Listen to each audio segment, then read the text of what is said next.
We think. I have a couple of samples of cross sections and longitudinal sections of cypress knees in the back and in the front, so if you guys want to actually look at some of the growth rings on them. Okay. Here's your control. Yeah. Thank you very much. Great. I am so glad that we're having our own science symposium. I go to the one that's in Cypress, and I go to the other one, and finally it's hard to. Okay. Okay, I love cypress knees. Most people here already know that. What's not to love about a root that acts like a shoot? But also something that is so distinctive and makes our cypress swamp different from every other cypress swamp in the world. So I am a little, as a scientist, I'm a little bit disturbed by the fact that we just we don't know what they do. And that's okay. We seem to be complacent with that. There's a lot of research done back in like the 1800s and in the first half of the 1900s, kind of measuring them and trying to do physiological work. And the result came to be like, we don't know. And since then, it's kind of been a desert, as far as I can tell. A few papers here and there, but not much. So I started doing my own research on them. I am like Mike Duver. I don't use a machete. Instead, I use little calipers and measuring things instead, but basically low tech. First one, I have two projects that I'm going to talk about here with two different goals. I have two different research sites. The first one I'm going to talk about has to do with measuring cypress knees in my backyard. And my questions were about seasonal growth. If you slice knees, you will see there are definitely growth rings. Growth rings mean that this structure goes through a spurt of growth and then slows down, a spurt of growth and then slows down. At least in woody plants, that's how it works. So if there's rings, there's seasons. When do cypress knees grow? Then the other question was, what's the fastest rate? Let me try to find the fastest knees I can find and measure them. So what's the maximum growth rate? And I'm also interested in young, that I call them sapling cypress knees. So the first study site is my backyard. I live down the street here, so my backyard is a cypress dome. So I'm really very close to the sanctuary and very close then to the sanctuary's long-term research plot that Mike talked about, and that's my other research plot. So it's my backyard cypress dome. I have a very good idea what the water levels are. And so I went in my backyard, and it's very easy because I don't have to ask anybody for permission. So I tagged a whole bunch of knees. I put nails in them and measured them, and I have now figured out how to measure knees to a precision of 0.1 centimeters, and that's very important because they grow slow. Okay, so it's between the top of the nail shaft and the tip, and you need a level to make sure you're just right to get in there. I don't measure from the base because the base changes. The peak changes. So you can't measure from the ground up. You have to measure from the nail. This is what I found out after 3 years. This is my backyard. All of these are fast growing. All of them had orange tips when I put the nail in and started watching them grow and measured. I started out measuring them every 2 weeks. Don't do that for a wood plant. Every month I'm going out there and measuring, and I'll have to tell you that first year in here, I was thinking this was a really stupid study. They were not growing. They were not growing at all. Okay, but then they did start to grow, and you can see this very definite wave of growth, and then slow down. Growth, and then slow down. Let me add to that water data from across the street at Corkscrew Swamp Sanctuary. Very closely related with the growth happening when there's surface water. Now there's no scale to this for the water data. It's just relative high-low. It doesn't show you what's flooding there. But I did want to highlight, look at June each year. So you can see the flood happens at a different time each year, and the knees respond to that. But even further, let's look at what is the growing season for this deciduous tree. It drops its leaves. Mike Duver knows very well he's measured it. We already know when the growing season is for the tree itself, for the tree trunk. And those green areas show you when that window of opportunity for a tree to grow is. Let's put the water data on there again. And what you can see is that they grow when it's flooding, But there's a window of opportunity, that green shaded area, if it floods after, like in this first year here, the flood came up in mid-September, it was after this time when the tree is growing, and it's like it's too late, sorry. And then these other ones, you want to notice that the flood kept on going, but growth on the knees stops in October, whether it's flooding or not. So that's why I think it's within this window of opportunity that when the tree is growing, when it has its leaves, that's when the knee can grow, and it's stimulated by a flood level as well. What I would really like to see is someone in the Carolinas or Virginia do this same thing. Their flood season is earlier. Their flood season is really much closer to the springtime. So where their knees growing in the spring, ours are growing in the summer, I'd love to see that data. And here's our growth rate for people that want to look at rate instead of just numbers. The fastest growing, these zoomers out here, 2 centimeters a year, which is, what, an inch? That's the fastest knee I've ever measured. Okay? It's an inch a year.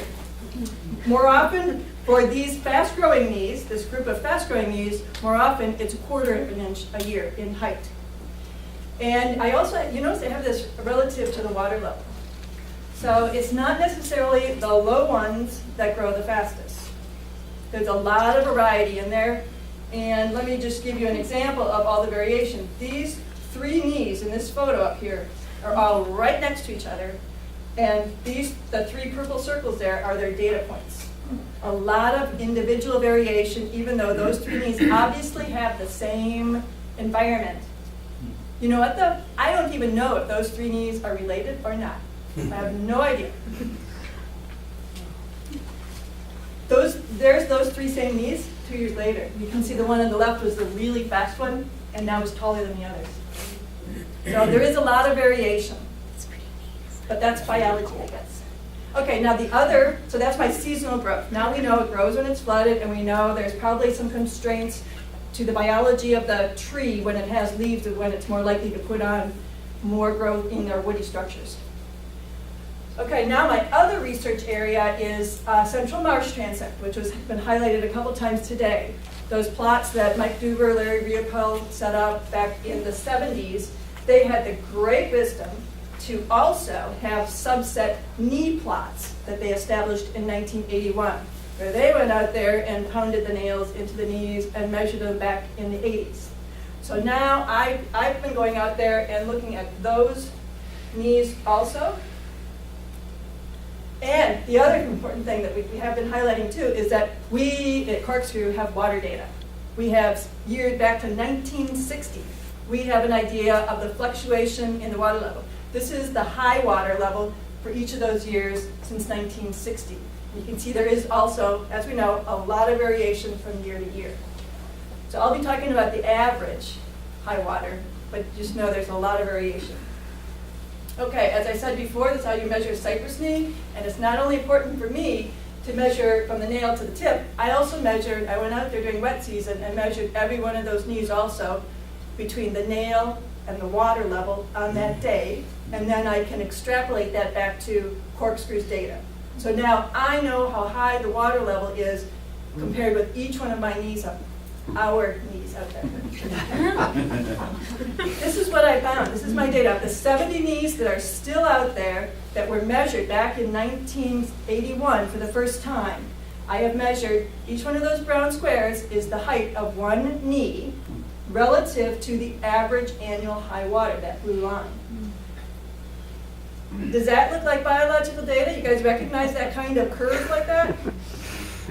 The real flat in the middle, and then these 2 ends, the high end and the low end that are complete deviance. If you were to graph this in a different way, so it's a histogram or a frequency chart, it would be a bell curve.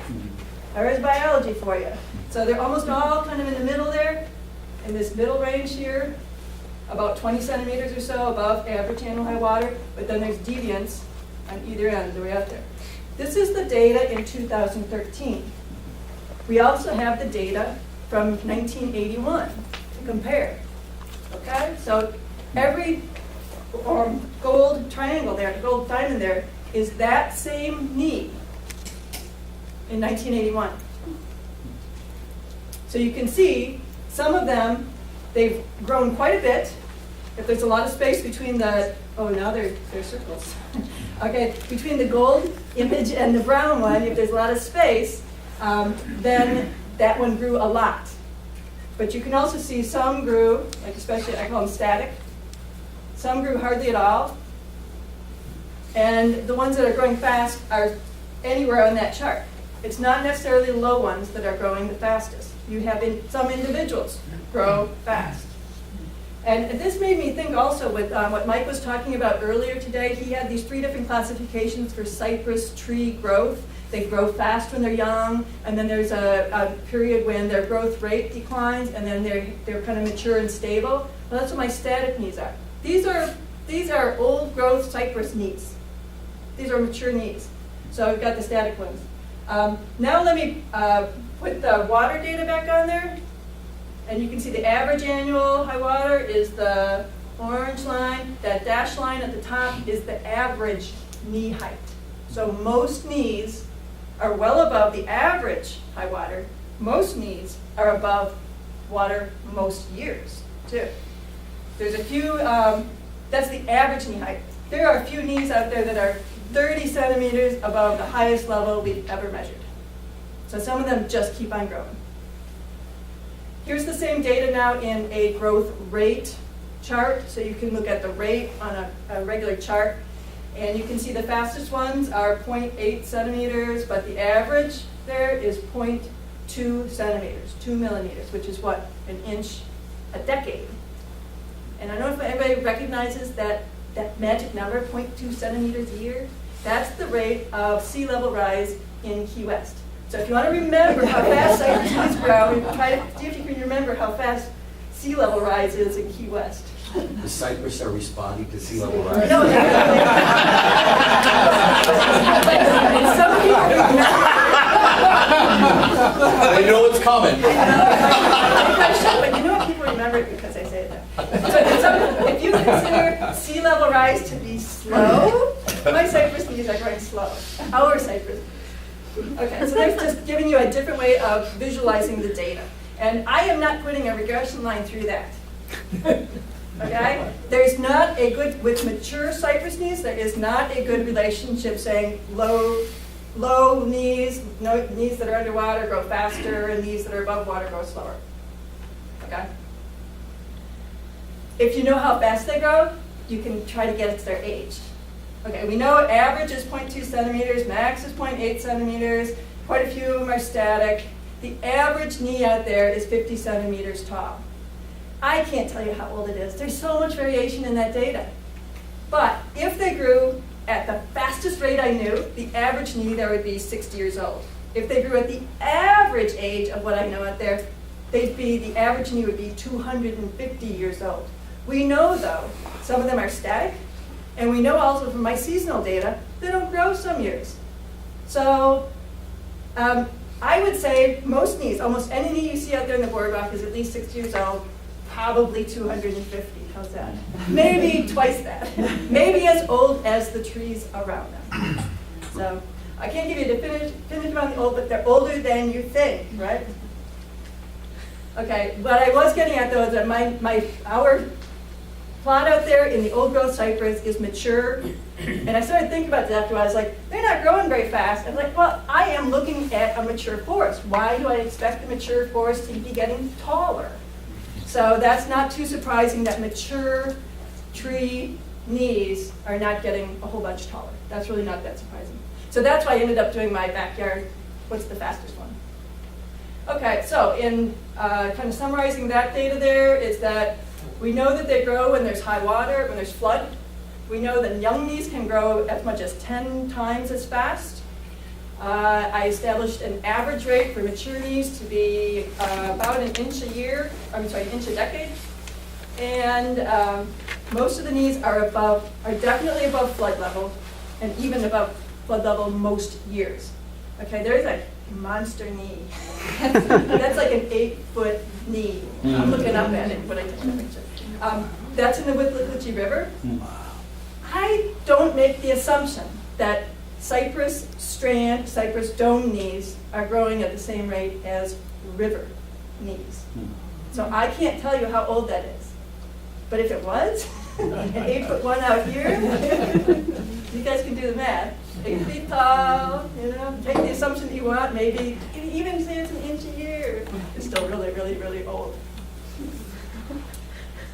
Something else I've been doing is I've been staring at knees throughout the last, I don't know, however many years, because now I'm fascinated. I end up, the ones I'm measuring, I'm really looking at them. There's a lot of other things growing there, a lot of other roots that you see growing in there that are not cypress roots, that are kind of in the bark and growing around. There's ants and invertebrates and lots of other things. It's a whole little microcosm itself that I think a graduate student should study. I'm taking notes. It is. Do you guys know the tuarees out in South America? They're these mountaintops that they just like all of a sudden rise up out of the tropics there, and they're like flat on the top, and each one of those is like an absolute unique microcosm.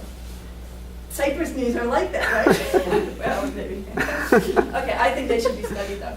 Anyway, I did say there was a lot of individual variation, but there are some patterns that I have been noticing that to me are quite obvious, and I think they're obvious to some of them are obvious to other people. I need to keep on cataloging it more, so eventually maybe it can be part of the wetland identification manual. Definitely, if you see an orange tip knee, there has been flood recently in the last growing season. So it's an orange tip, there's no doubt about that. These ones that are kind of little tiny points at the end and are covered with lichen, we know there hasn't been flood in a long time, probably. You can use the cypress knees to give you the historical information about the hydrology. Also, these knees on the left, this is the green swamp. I call these the Hershey's Kisses knees. These real fat squat ones that come to this one little point.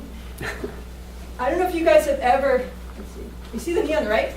What that is, it's a knee that's been torched from probably a prescriber, I'm sure it was a prescriber, wasn't it? Or a wildfire, whatever. It's been torched, and so it's kind of dead, but then it starts to bulb out and grow.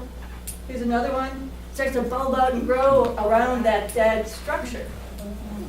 And so you get this really fast bulbous sort of things coming out. Okay, if that happens, I don't know, every 10 years, prescribed burn every 5 to 10 years, whatever, you start getting these kind of like lobes on the base. Look at the knees out in Fakahatchee where they burn all the time that are right next to Jane Scenic Drive. Go look at some of those. They got these little kind of lobes all over the place. And I'm just going to guess. I don't know the history of this particular place at Green Swamp, but I would, just by the shape of those knees now, I'm kind of like, maybe right after they probably, chances are really good, Green Swamp was logged. So maybe after they logged and a big hot fire came through, and so now those knees are starting to grow from the edges, but then I'm going to guess maybe the hydrology isn't quite as high as it used to be, so now they're not hardly growing, but you still get the bulbous sort of thing. That's my guess. I need to go back and find out if Green Swamp has a history like that. Anyway, so this all gets back to the first question, of course, is what are they out there for? I don't know. I'm going to keep it at that for now. I don't know. But something that is undoubtedly true is they are seeking air. Why would a root come out of the ground for any other reason? They're definitely associated with air. Notice I didn't say oxygen. Air. I don't know which component of the air. I'd start off with the most common part of air. And oxygen is, and they have looked at that. And it's kind of like, it doesn't seem to make sense. So let's look at the other parts of air. So I think it's definitely associated with air. Certainly they have anchoring, mechanical support. Certainly they have carbohydrate storage. Those are root functions.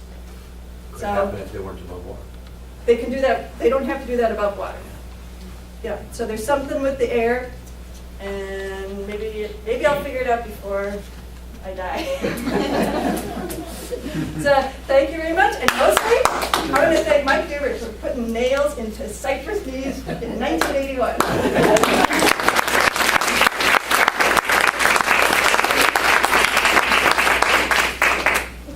The Tepui guy. Yeah. What motivates you to do this work? Is it just pure curiosity? It has entirely to do with mountain biking and hitting cypress knees and falling on them, kayaking through them. Vengeance. Aren't you curious? All right. And they're right there in front of you all the time, and yet we don't know what they do. Yeah. Question, it seems like you guys have pretty extensive data, and especially these plots, these older plots. Have you looked at the number of cypress trees to the number of knees? We have that data. I don't know if that's going to tell you anything. What No, would it I tell know, you? just, well, since you haven't done the relationship, so you don't know if they're clustered together, are they multiple individual trees that have just knees that are together, but maybe if there was a ratio, say if there's 10 to every, 70 70 trees, but only 150 knees. You could What have. what would that tell you? I mean, I'm just thinking like, where I've seen the densest number of knees ever is Fish Eating Creek. Fish Eating Creek has so many knees. Okay? Still doesn't tell you what they're doing. I mean, it'd be just another statistic. I can say this area's got this many knees, this one's got this many knees per tree. And then do you do it by DBH? That's what I was thinking, mature versus number of small, trunks. and then the number of trees, Yeah. yes. So I'm not sure, we can do that, we have the data, but I'm not sure that would give us anything other than information, another piece of data. Because there's no assumption behind that, saying if their function was this, there would be more. Right. So, Sounds like another great data set for graduate. I mean, you can do the data, but I wouldn't do it unless there's a purpose, unless you think